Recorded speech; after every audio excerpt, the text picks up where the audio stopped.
Ecco perché i tuoi attacchi delle note al clarinetto a volte non funzionano. In questa pillola oggi parliamo di attacchi delle note nel clarinetto, che è un argomento molto importante, molto interessante e molto sfidante. Essenzialmente ci sono due tipi di attacco delle note nel clarinetto, che sono gli attacchi di fiato e gli attacchi di lingua. Vediamo se riesci a distinguere un attacco di fiato da un attacco di lingua.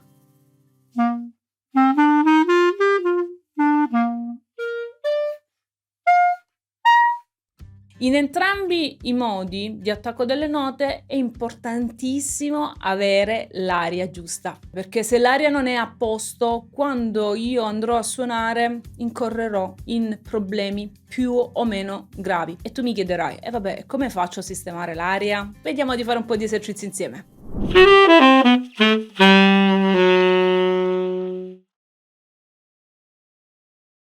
Ciao, io sono Emanuela e sono una clarinettista professionista. Nella vita mi occupo essenzialmente di didattica, di insegnamento e di formazione. Aiuto le persone a trovare la loro strada, a raggiungere obiettivi, a imparare a suonare il clarinetto anche partendo da zero o perfezionando la loro tecnica strumentale, a improvvisare e a comporre con lezioni one-to-one e corsi.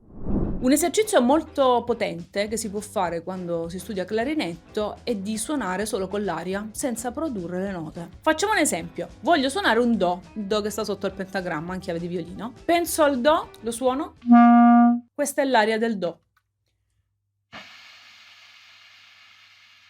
Facciamo un altro esempio. Il Do all'ottava sopra. Do, Do. Ok, Do. Penso alla nota, la suono piano piano.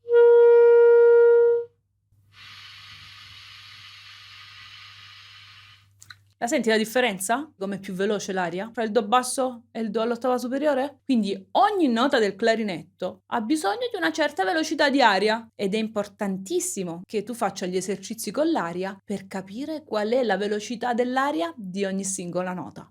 Senza questo non fare nessun altro esercizio perché non serve assolutamente a nulla. Se sei arrivato o arrivata a questo punto del video, effettivamente forse gli attacchi delle note del clarinetto ti interessano davvero. Che ne dici di iscriverti al canale, lasciarmi un like o lasciarmi un commento? E se tu fai una o tutte e tre ancora meglio di queste cose, l'algoritmo ci aiuta a crescere, porta avanti il mio canale e mi permette di fare sempre contenuti gratuiti come questo. Quindi se ti va, iscriviti, lascia un like o lasciami un commento. La seconda cosa molto importante quando si pensa all'attacco delle note è di mettere subito in pressione l'aria, perché molto spesso il problema delle persone è che quando devono suonare una nota incominciano a soffiare, poi incominciano a soffiare più forte finché la nota non si genera. Il che come esercizio per capire come funziona l'aria potrebbe anche avere una certa utilità, però in questo caso, visto che vogliamo avere degli attacchi precisi delle note, dobbiamo subito mettere in pressione l'aria. Quindi la cosa che non bisogna fare è soffio e questo capisci che sembra vuah, e questa è una cosa che assolutamente non funziona. La cosa che devo fare è mettere in pressione l'aria, quindi prendo l'aria, metto in pressione. In questo caso, se io conosco la velocità dell'aria del Do, la metto subito in pressione e produco la mia nota. La differenza di suono rispetto a prima è veramente notevole. Come si fa a mettere in pressione l'aria? È importante il lavoro addominale e soprattutto è importante non dare dei colpi con la gola, perché questo è un altro gravissimo problema che sento spessissimo, anche in persone che suonano già da anni. Si sente co quando si suona. Dare dei colpi con la gola non è un modo di attaccare la nota, perché poi lo strumento giustamente quel colpo lì lo va ad amplificare e non è tanto bello da sentire. Sentito cosa succede? Adesso l'ho esagerato, A volte si sente un pochino di meno, però è comunque fastidioso da sentire. Mi ricordo quando ho cominciato a studiare clarinetto, che anche io sono passata nella fase attacco le note con la gola. Ed è stato un problema poi sistemare lo staccato, perché quella cosa lì non era stata curata e ci ho messo veramente un sacco di mesi per sistemare la cosa. Quindi attenzione, non fare lo stesso errore, sistema subito che è meglio. Risparmi un sacco di tempo. In questa fase di studio, molti allievi cominciano a fissare fischiare che è una bellezza. Fischi a destra, fischi a manca, incominciano a dire ah ma è colpa dell'ancia, ma l'imboccatura non va bene, ma il clarinetto è troppo scarso, mi voglio comprare il clarinetto bellissimo, meraviglioso perché quello non fischia più. Poi sai che succede? Si comprano il clarinetto bellissimo, si cambiano l'imboccatura, si cambiano l'ancia e continuano a fischiare ugualmente. E come mai? Perché non è un problema né di clarinetto né di imboccatura né di ancia, ovviamente. Succede spesso che quando si è all'inizio dello studio del clarinetto, i primi mesi, il primo anno in generale, quando si è un po' stanchi si perde la posizione dell'impostazione. Che significa? Stai suonando, a un certo punto incominci che le labbra sono stanche e si incomincia ad andare in fondo e quindi si perde l'impostazione. Allora lì parte il fischio. Oppure succede che non si è studiato bene prima col soffio sulle singole note, l'aria è troppo veloce, pac, parte il fischio. 90% delle volte è questo, 10% delle volte è l'ancia, che magari è stata molto sfruttata e che incomincia a perdere un pochettino di equilibrio nella vibrazione e quindi produce fischietti. 10% delle volte però, 90% è impostazione o soffio troppo veloce. Come si fa ad avere degli attacchi precisi, puliti e non avere mai dubbi sugli attacchi delle note? Bisogna praticarli. E come si fa? Io dico sempre ai miei allievi, una quinta al giorno ti leva il medico di torno. Prendo 5 note e mi esercito sull'attacco di ogni singola nota. Facciamo finta. Da Do in chiave di violino a Sol in chiave di violino. Oppure parto dal Mi e faccio Mi, Si. Faccio il Mi, il Fa, il Sol, il La e il Si e vado a studiarmi ogni singolo attacco. Ti faccio vedere come fare. Partiamo dal Do e facciamo Do, Re, Mi, Fa, Sol. Attacco il Do, tolgo lo strumento di bocca, penso la nota, prendo aria, metto in pressione, tolgo lo strumento di bocca, butto fuori l'aria vecchia, prendo aria, metto in pressione, penso la nota, così via discorrendo per almeno 4-5 volte. Il tuo target è arrivare a 5 attacchi puliti su 5. All'inizio non saranno 5 su 5, magari saranno 3 su 5, però tu devi tendere a farne 5 su 5 puliti. Quando sei a posto, ti riposi un attimino, prendi la nota Re e fai la stessa cosa. Penso la nota Re, ok, prendo aria, metto in pressione, penso la nota, tolgo lo strumento di bocca, tiro fuori l'aria, penso la nota Re, prendo aria, metto in pressione.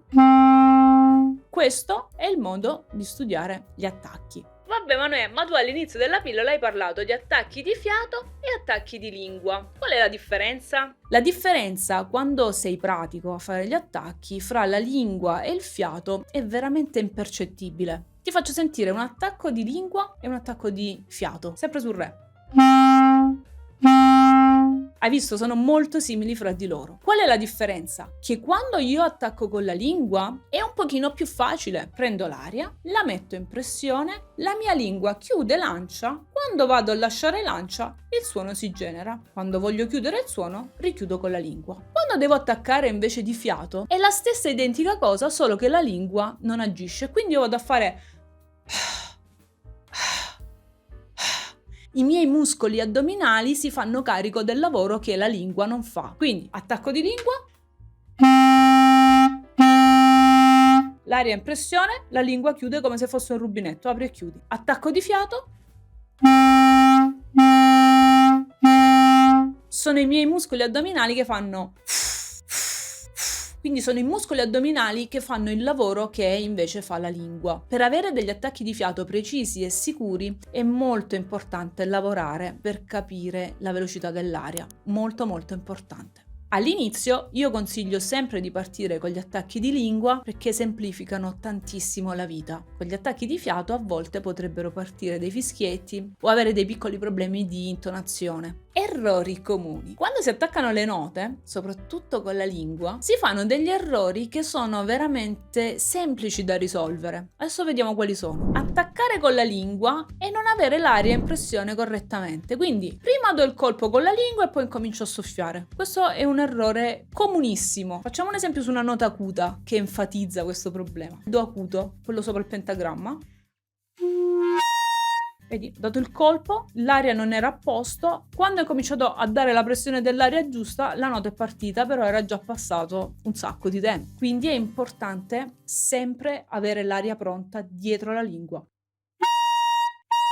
perfetto. Se il maestro mi dà l'attacco, zac, io sono lì e pam, pam, non ci sono problemi. Quindi, importantissimo, coordinare la lingua con la pressione dell'aria, sempre. Usare troppo la lingua, quindi creare una specie di tappo sull'ancia che quando fa partire la nota sente pa, pa. Quello è un altro problema frequente, sentiamolo.